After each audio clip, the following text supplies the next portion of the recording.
نماز میں صف بندی کی بہت زیادہ اہمیت ہے۔ صحابہ کا بیان ہے کہ آپ صلی اللہ علیہ وسلم ہماری صفوں کو سیدھا کیا کرتے تھے، جس طرح تیر کو سیدھا کیا جاتا ہے۔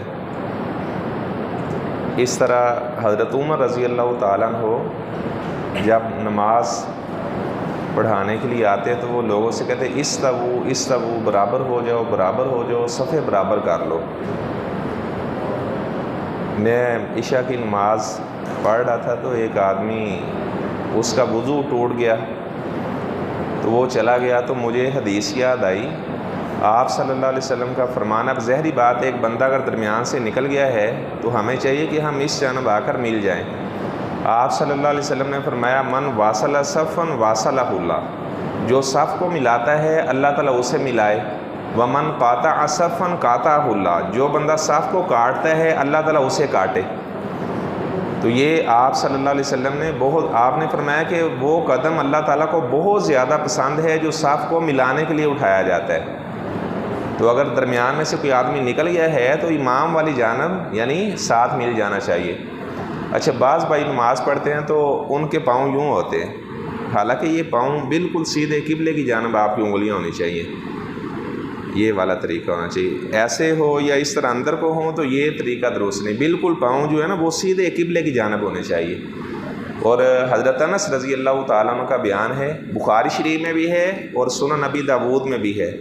سنن نبی داود میں 725 نمبر روایت ہے، اور بخاری شریف میں ابھی میں دیکھ رہا تھا وہ اس کا نمبر مجھے نہیں ملا، لیکن وہ بخاری شریف میں بھی ہے۔ حضرت انس رضی اللہ تعالیٰ عنہ فرماتے ہیں، جب ہم نماز کے لیے صف بندی کیا کرتے تھے، کانا احدنا یلزق منکبہ ما منکب صاحبی وقدمہ ما قدم صاحبی۔ فرماتے کہ ہم جب نماز کے لیے کھڑے ہوتے تو ہر صحابی اپنا قدم دوسرے کے قدم کے ساتھ ملا لیتا اور اپنا کندھا دوسرے کے کندھے کے ساتھ ملا لیتا۔ سنن نبی داود میں 725 نمبر ہے اس کا، اور یہی بات صحیح بخاری میں بھی ہے۔ اچھا، ابھی میں نے اور بھی 10-15 دن درس دینا ہے، تو دنیا کی کسی کتاب کے اندر بھی ایسی کوئی حدیث نہیں ہے جس میں یہ ذکر ہو کہ پاؤں سے پاؤں نہیں ملانا چاہیے۔ اچھا، یہ بخاری شریف میں بھی بات آ گئی اور سنن نبی داود میں بھی بات آ گئی۔ 725 نمبر حدیث ہے سنن نبی داود کے اندر، حضرت انس رضی اللہ تعالیٰ عنہ کا بیان ہے، موقوف روایت ہے۔ تو یہ آپ صلی اللہ علیہ وسلم کی سنت پر ہمیں عمل کرنا چاہیے۔ تو بعض بھائی وہ کافی فاصلے سے کھڑے ہوتے ہیں۔ اچھا، بعض جب نماز پڑھتے ہیں تو جتنا ان کا وجود ہے وجود سے زیادہ وہ اپنے پاؤں کھول دیتے ہیں، یہ بھی غلط طریقہ ہے۔ یعنی جتنا انسان کا وجود ہے اس کے برابر انسان کو چاہیے کہ اپنے قدم کھولے۔ اچھا، یہ ضمن میں باتیں آ گئی تو میں نے آپ سے ذکر کر دی۔ 14 نمبر پارے کے آغاز میں اللہ تعالیٰ فرماتے ہیں، ربما یود الذین کفروا لو کانوا مسلمین۔ کافر لوگ تمنا کریں گے کاش کہ وہ بھی مسلمان ہوتے۔ جب فرشتے جان نکالنے کے لیے آتے ہیں تو انہیں جہنم کی آگ بھی کافروں کو دکھائی جاتی ہے۔ اس وقت وہ حسرت کریں گے کاش کہ ہم نے بھی کلمہ پڑھا ہوتا اور آج یہ اتنا سخت معاملہ ہمیں نہ دیکھنا پڑتا۔